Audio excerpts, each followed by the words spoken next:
Advocate K S Arunkumar, ഇപ്പോൾ ഈ സിസ്റ്റത്തിന്റെ പ്രശ്നമാണ് ഇപ്പോൾ ഇന്ന് മന്ത്രിയും പറഞ്ഞത്. അപ്പോൾ ഏതൊക്കെയോ തലത്തിൽ പ്രശ്നങ്ങൾ വരുന്നു. ആ സിസ്റ്റമാണ് പരിഹരിക്കേണ്ടത് എന്ന് പറയുന്നു. പക്ഷേ ഈ സിസ്റ്റം ആരാണ് പരിഹരിക്കേണ്ടത്? സിസ്റ്റത്തെ നേരെയാക്കേണ്ടത് ആരാണ്?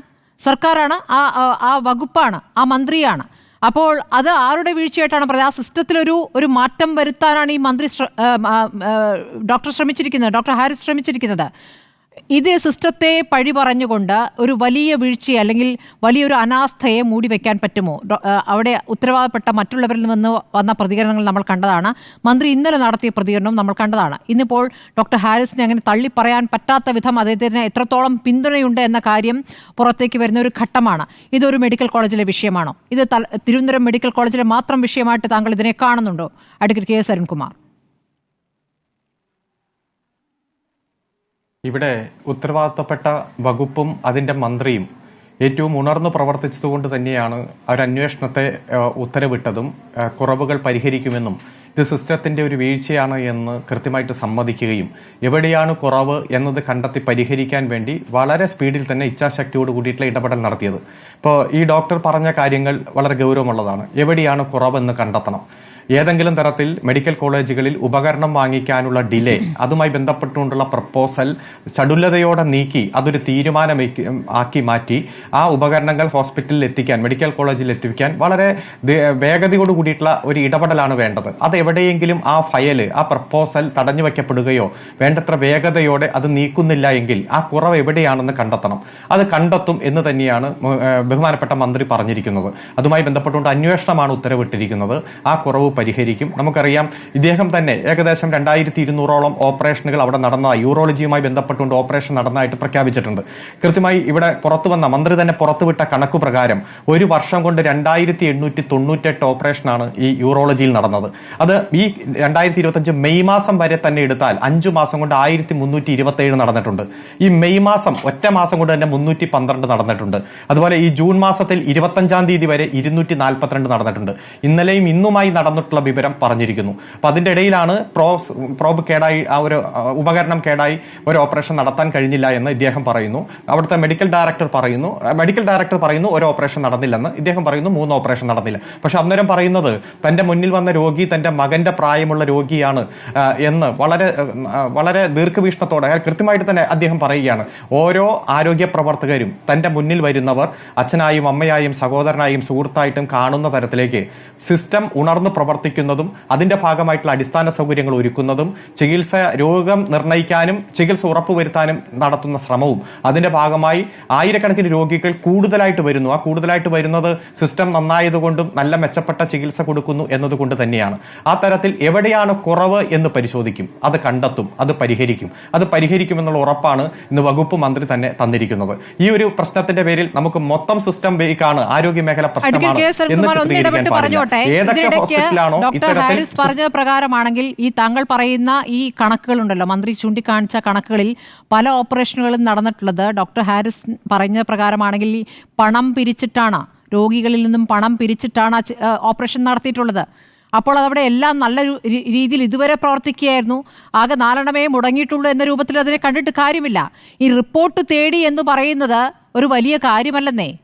ഇപ്പോൾ തന്നെ ഡോക്ടർ പറയുന്നു ഇനി ഓപ്പറേഷൻ നടക്കാനിരിക്കുന്ന രോഗികൾ അത് നടക്കേണ്ട സമയം കഴിഞ്ഞിട്ടും അവിടെ അഡ്മിറ്റായി അവിടെ കിടക്കുന്നുണ്ട്. ആ കണക്ക് കൂടി വേണമെങ്കിൽ അവിടെ പോയാൽ കാണാമല്ലോ എന്നാണ് പറയുന്നത്. മന്ത്രിക്ക് ഇന്ന് പോയാൽ കാണാമെന്നേ, ഇന്ന് പോയാൽ കാണാം. ഓപ്പറേഷൻ നടക്കാതെ ഈ സംവിധാനം ഉപകരണമില്ലാതെ അവിടെ കിടക്കുന്നവരുടെ എണ്ണം മന്ത്രിക്ക് ഇന്ന് പോയാൽ എടുക്കാവുന്നേ ഉള്ളൂ. DME കണക്ക് പറയുന്നു, ഹാരിസ് കണക്ക് പറയുന്നു എന്ന രൂപത്തിൽ അത് കാണേണ്ട കാര്യമില്ലെന്നേ. വേഗമാണ് പ്രശ്നം, സിസ്റ്റത്തിന്റെ വേഗമാണ് പ്രശ്നം. നമ്മുടെ മുന്നിൽ രണ്ടുപേരും പറയുന്ന കണക്ക് നമ്മുടെ മുന്നിലുണ്ട്. ഇവിടെ ആശുപത്രികളിൽ മിന്നൽ സന്ദർശനം നടത്തിയും ഓരോ വികസന പ്രവർത്തനങ്ങൾ സൂക്ഷ്മമായിട്ട് നിരീക്ഷിക്കുകയും സംവിധാനം നന്നായി പ്രവർത്തിക്കുന്നുണ്ടോ, സിസ്റ്റം നന്നായിട്ട് പ്രവർത്തിക്കുന്നുണ്ടോ, ആരോഗ്യ പ്രവർത്തകർ അവിടെ കടമ നിർവഹിക്കുന്നുണ്ടോ എന്നെല്ലാം വിവിധങ്ങളായ രൂപത്തിലുള്ള പരിശോധന നടത്തി തന്നെയാണ് മന്ത്രി മുന്നോട്ട് പോകുന്നത്. അപ്പൊ കുറവുകൾ അവിടെ ഉണ്ടെങ്കിൽ നമുക്ക് പരിശോധിക്കാം, പരിഹരിക്കാം. ഇവിടെ കേന്ദ്ര ഗവൺമെന്റ് തന്നെ ഏറ്റവും കൂടുതൽ സൗജന്യ ചികിത്സ കൊടുക്കുന്ന സംസ്ഥാനമായി കേരളത്തെ ഡിക്ലെയർ ചെയ്തത് അങ്ങേക്കറിയാമായിരിക്കും. കഴിഞ്ഞ 4 വർഷത്തിനുള്ളിൽ 7000 കോടി രൂപയാണ് സൗജന്യ ചികിത്സ ചികിത്സയ്ക്ക് വേണ്ടി വിനിയോഗിച്ചത്. 30 ലക്ഷം പേർക്ക് അത്തരത്തിൽ ചികിത്സ കിട്ടിയിട്ടുണ്ട്. അതായത് 12 പേരെ എടുത്താൽ ഈ സംസ്ഥാനത്ത് ചികിത്സ കിട്ടുന്നുണ്ട്. അങ്ങനെ ഉള്ള കണക്കുകൾ നമ്മുടെ മുന്നിലുള്ളപ്പോഴും എവിടെയാണ് കുറവ് എന്ന് കണ്ടെത്തി പരിഹരിക്കാൻ ഇച്ഛാശക്തിയുള്ള ഗവൺമെന്റ് സംവിധാനം തന്നെയാണ്. അപ്പൊ അതിനുവേണ്ടി ഒരു ഫേസ്ബുക്ക് പോസ്റ്റ് ഇടേണ്ടി വന്നല്ലോ എന്നല്ല, ഇദ്ദേഹം ഫയൽ നീക്കി ഇദ്ദേഹം ആവശ്യപ്പെട്ടു. അതെന്തുകൊണ്ട് വളരെ ചടുലതയോടെ വേഗതയിൽ കിട്ടിയിട്ടില്ല? ആരാണ് അതിന് ഉത്തരവാദി? അത് ഏത് ഉദ്യോഗസ്ഥനാണ്? ഏതെങ്കിലും ഉദ്യോഗസ്ഥന്മാരായിരിക്കും, അല്ലാതെ സിസ്റ്റം മുഴുവൻ അതിന് ഉത്തരവാദിയല്ല. അത് കണ്ടെത്തി മാതൃകാപരമായി നടപടി സ്വീകരിക്കാനും ഇനി ഭാവിയിൽ അത് ഉണ്ടാകാതിരിക്കാൻ വേണ്ടിയിട്ടുള്ള നടപടി സ്വീകരിക്കുകയാണ് വേണ്ടത്. അതിനു വേണ്ടിയിട്ടുള്ള നടപടി സ്വീകരിക്കാനുള്ള ശേഷി ഗവൺമെന്റിനുണ്ട്, മന്ത്രിക്കുണ്ട്. അത് ഭാവിയിൽ അത് നടപ്പാക്കും. വളരെ മെഡിക്കൽ കോളേജുകളുമായി ബന്ധപ്പെട്ട് ഹാരിസ് പറഞ്ഞത് ഒരു വിഷയം ഉയർന്നു വരികയാണ്. എത്ര വിഷയങ്ങൾ ഇതിനകം തന്നെ മാധ്യമങ്ങൾ ഉയർത്തിയിട്ടുണ്ട്. അതിന്മേൽ എങ്ങനെയാണ് പ്രതികരണം വന്നിട്ട്? പലപ്പോഴും മന്ത്രി അതിനെ നിഷേധിക്കും, അല്ലെങ്കിൽ റിപ്പോർട്ട് തേടി എന്ന് പറയും. ഈ റിപ്പോർട്ട് തേടി എന്ന് പറയുന്നതിൽ ഒരു പുതിയ കാര്യവുമുള്ളതായി നമുക്ക് തോന്നുന്നില്ല. ഇനി നമ്പർ 1 കേരളം എന്നുള്ളത് ആവർത്തിച്ച് കേട്ടിട്ടുള്ളതാണ്.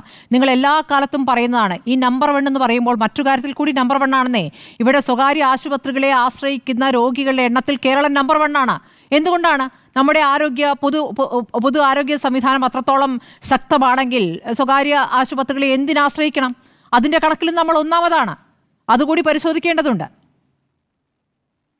ഇല്ല, അതത്ര ശരിയായ കണക്കല്ല. ഒരു MRI സ്കാനിന് വേണ്ടി തന്നെ വിദേശ രാജ്യങ്ങളിൽ പോലും വർഷങ്ങൾ കാത്തിരിക്കേണ്ട സാഹചര്യമുണ്ട്. നമ്മുടെ ഇപ്പോൾ അവയവമാറ്റ ശസ്ത്രക്രിയ വരെ, പ്രത്യേകിച്ച് ക്യാൻസർ അടക്കമുള്ള രോഗങ്ങളുടെ ട്രീറ്റ്മെന്റ് അടക്കം ഏറ്റവും വിലവെടുപ്പുള്ള അല്ലെങ്കിൽ നന്നായി പണം ചെലവഴിക്കേണ്ട ട്രീറ്റ്മെന്റ് പോലും നമ്മുടെ മെഡിക്കൽ കോളേജുകളിൽ വന്ന്, പ്രാഥമിക ആരോഗ്യ കേന്ദ്രം മുതൽ അങ്ങ് മെഡിക്കൽ കോളേജ് വരെ ഈ ചികിത്സ സൗജന്യമായിട്ട് കൊടുക്കുന്ന സംവിധാനമെല്ലാം നമ്മുടെ മുന്നിലുണ്ട്.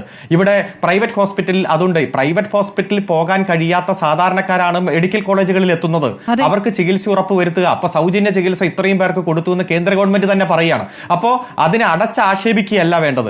ഏതെങ്കിലും തരത്തിൽ മാധ്യമങ്ങൾ ചൂണ്ടിക്കാണിച്ചാലും, പ്രതിപക്ഷം ചൂണ്ടിക്കാണിച്ചാലും, ഡോക്ടർമാർ ചൂണ്ടിക്കാണിച്ചാലും നമ്മുടെ അടുത്ത് ചൂണ്ടിക്കാണിക്കപ്പെടുന്ന വിഷയങ്ങളോട് എങ്ങനെ പ്രതികരിക്കുന്നു? നിങ്ങൾ വെറുതെ കുറ്റം കാണുകയാണെന്ന രൂപത്തിലാണ് പ്രതികരണം പറയുന്നത്. ഞാൻ ഈ പറഞ്ഞ വെറുതെയുള്ള കണക്കല്ല, നാഷണൽ ഹെൽത്ത് അക്കൗണ്ട്സ് റിപ്പോർട്ടിൽ പറഞ്ഞ കണക്കാണ് ഞാൻ പറഞ്ഞത്. കേരളത്തിൽ പ്രതിശീർഷം 7889 പേരാണ് 2021-22 കണക്കാണ് ഈ തരത്തിൽ സ്വകാര്യ മേഖലയെ ആശ്രയിക്കുന്നത് എന്നുള്ളതാണ് കണക്ക്. അത് തമിഴ്നാടിനെ വെച്ച് നോക്കുമ്പോൾ വളരെ കൂടുതലാണ്. തമിഴ്നാട്ടിൽ 1000 ചില്ലാനമേ ഉള്ളൂ. അപ്പോൾ ആ കണക്ക് നമ്മുടെ മുന്നിലുണ്ട്. ഇത് വെറുതെ എവിടെയെങ്കിലും പറയുന്ന കണക്കല്ലല്ലോ. എന്തുകൊണ്ട് സ്വകാര്യ ആശുപത്രികളെ ആശ്രയിക്കേണ്ടി വരുന്നു? നമ്മുടെ മെഡിക്കൽ കോളേജുകൾ പ്രാപ്തമാണെങ്കിൽ അല്ല, ഈ കണക്കിന്റെ വ്യത്യാസം ഒറ്റ വ്യത്യാസം. പ്രതിശീർഷം 7000-ലധികം പേർ സ്വകാര്യ ആശുപത്രിയെ ആശ്രയിക്കുന്നു എന്നാണ് താങ്കൾ പറയുന്നത്. ഇവിടെ കഴിഞ്ഞ വർഷങ്ങളായി തന്നെ 30 ലക്ഷം പേർക്ക്, കൃത്യം 30 ലക്ഷം പേർക്ക് സൗജന്യ ചികിത്സ കഴിഞ്ഞ 4 വർഷത്തിനുള്ളിൽ കൊടുത്തു എന്ന് പറയുമ്പോൾ ഒരു വർഷം സർക്കാർ ആശുപത്രിയിൽ പോകുന്നവരുടെ കണക്കൊന്ന് പരിശോധിച്ചേ. മറ്റ് സംസ്ഥാനങ്ങളുമായി താരതമ്യപ്പെടുത്തുമ്പോൾ സ്വകാര്യ ആശുപത്രിയിൽ പോകുന്നവരുടെ എണ്ണം കൂടുതൽ എന്ന് പറയുമ്പോഴും ഇവിടെ കൂടുതൽ ആളുകൾ ഗവൺമെന്റ് സംവിധാനത്തെ തന്നെയാണ് ആശ്രയിക്കുന്നത്. അത് സൗജന്യമായിട്ട് തന്നെയാണ്. കോവിഡ് ചികിത്സ നമ്മുടെ മുന്നിലുണ്ട്. മറ്റ് സംസ്ഥാനങ്ങളിലെല്ലാം എത്ര ലക്ഷക്കണക്കിന് രൂപയാണ് ഓരോ ചികിത്സയ്ക്ക് ഈടാക്കിയത്. അതിന്റെ ഭാഗമായി ഗംഗയിലൂടെയും യമുനയിലൂടെയും എല്ലാം ഡെഡ് ബോഡികൾ ഒഴുകിയത് നമ്മൾ കണ്ടില്ലേ. ഇവിടെ സൗജന്യ ചികിത്സ ഇത്ര ഗംഭീരമായിട്ട് കൊടുത്ത സംസ്ഥാനം വേറെ ഏതുണ്ട്? നമുക്ക് സിസ്റ്റത്തിലെ കുറവുകൾ പരിഹരിക്കാം. ഡോക്ടർമാർ അവരുടെ നിർദ്ദേശം ഫേസ്ബുക്ക് പോസ്റ്റിലൂടെ മാത്രമല്ല, നേരത്തെ തന്നെ ഉന്നത ഉദ്യോഗസ്ഥന്മാർക്കും സിസ്റ്റത്തിന്റെ ഭാഗമായിട്ടുള്ള അവരുടേതായിട്ടുള്ള ചുമതല നിർവഹിച്ചാൽ കൃത്യമായിട്ട് റെപ്രസെന്റേഷൻ അടക്കം കൊടുക്കാമല്ലോ. എന്റെ കയ്യിലുണ്ടെന്ന് പറയുമ്പോൾ അത് സമയത്ത് തന്നെ ശ്രദ്ധയിൽപ്പെടുത്തി അത് വാങ്ങിച്ചെടുക്കാനുള്ള ശ്രമം നടത്തുക. ഹാരിസ് ഇതിനകം തന്നെ പറഞ്ഞു കഴിഞ്ഞിട്ടുള്ള ഗദ്ദി കെട്ടിട്ടാണ് പറയേണ്ടവരോട് പറഞ്ഞു. തനിക്ക് ഈ സംവിധാനത്തിൽ ആരെയും സാർ എന്ന് വിളിച്ച് പോകേണ്ട കാര്യമില്ല. സ്വന്തം കാര്യത്തിനല്ല, പാവപ്പെട്ട രോഗികളുടെ കാര്യത്തിനാണ് ഓരോ ഇടത്തും കയറി ഇറങ്ങി സാർ എന്ന് വിളിക്കേണ്ടി വന്ന അദ്ദേഹത്തിന്. അദ്ദേഹം പറഞ്ഞു കഴിഞ്ഞ കാര്യമാണല്ലോ. ഇതിലൊക്കെ വൈകാരികത ഉണ്ടാകാം. അത് എവിടെ വരുന്ന വൈകാരികതയാണ്? സാധാരണക്കാരായ രോഗികൾക്ക് വേണ്ടി പ്രതികരിക്കുമ്പോൾ വരുന്ന വൈകാരികതയാണ്. അതിനെ ആ നിലയ്ക്ക് കാണണം. അത് ആ ഡോക്ടറുടെ എന്തോ ഒരു താല്പര്യമാണ് എന്ന മട്ടിൽ പറഞ്ഞു കഴിഞ്ഞാൽ അതൊരു വ്യക്തിയുടെ ഒരു പിഴവായി അതിനെ ചൂണ്ടിക്കാണിച്ചു കഴിഞ്ഞാൽ ജനം നിങ്ങളെ തള്ളുമെന്ന് മാത്രമേ എനിക്ക് പറയാനുള്ളൂ. ഞാൻ നവാസിലേക്ക് പോകുന്നു. നവാസ്, ഇവിടെ ഒരു മിനിറ്റ് ഒന്ന് ഞാൻ ഡോക്ടർ ഹാരിസിലേക്ക് പോയ ശേഷം കുറച്ചു നേരമേ ഉള്ളൂ. ഒന്ന് അദ്ദേഹത്തേക്ക് പോയ ശേഷം ഞാൻ പറഞ്ഞ് അവസാനിപ്പിക്കാം. അര മിനിറ്റ് മതി. പറയൂ.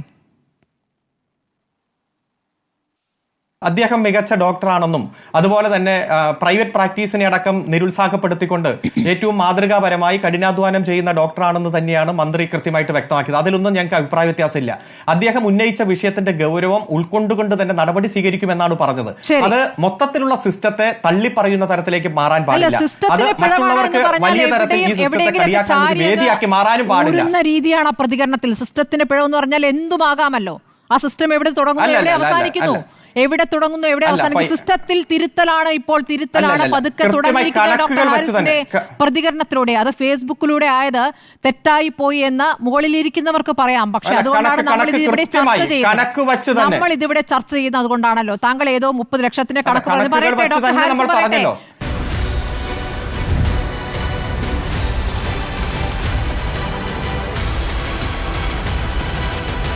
Debate with Smriti Parathikkad.